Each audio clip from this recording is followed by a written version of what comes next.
కాంగ్రెస్ ప్రభుత్వం పేద ప్రజల అభ్యున్నతి కృషి చేసే పార్టీ అని, అభివృద్ధి కాంగ్రెస్ పార్టీతోనే సాధ్యమవుతుందని, కాంగ్రెస్ బలపరిచిన అభ్యర్థులను స్థానిక సంస్థలు గెలిపించాలని కాంగ్రెస్ పార్టీ మండల అధ్యక్షుడు తుమ్మల సురేష్ యాదవ్, సీనియర్ నాయకులు గూడెం రాములు యాదవ్ కోరారు. మంగళవారం మండల కేంద్రంలోని మార్కెట్ కార్యాలయంలో 46 లక్షల రూపాయల 51,336 విలువ గల Kalyana Lakshmi, Shaadi Mubarak 9 CM relief fund చెక్కులను లబ్ధిదారులకు కాంగ్రెస్ పార్టీ నాయకులు, తహసీల్దార్ పురుషోత్తమ్ ఆధ్వర్యంలో అందజేశారు. ఈ సందర్భంగా కాంగ్రెస్ నాయకులు ఫసీయుద్దీన్, మల్లేష్ యాదవ్, కృష్ణారెడ్డి, కలీముద్దీన్, రవీందర్, రామేశ్వర్లు మాట్లాడుతూ ఇలాంటి తారతమ్యాలు చూడకుండా అర్హులందరికీ సీఎం రిలీఫ్ ఫండ్ ను కాంగ్రెస్ ప్రభుత్వం అందజేస్తుందన్నారు. గత 10 ఏళ్లలో రాష్ట్రాన్ని అప్పులకుప్పగా మార్చారని, అందినకాడికి దోచుకున్నారని ఎద్దేవా చేశారు.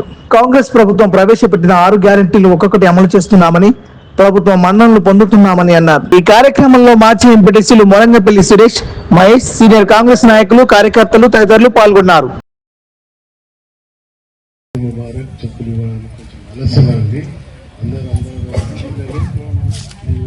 నాయకులందరినీ క్షమించాలి. మిగతా కార్యక్రమానికి నరపల్లి 11 చెక్కులు ఉన్నాయి. పట్కే గౌసియా బేగం, పట్కే గౌసియా బేగం,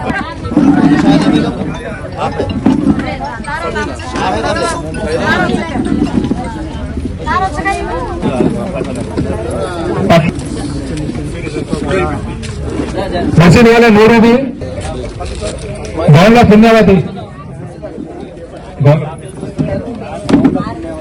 కొండయ్య వాళ్ళ నరసమ్మ, కొండయ్య వాళ్ళ నరసమ్మ,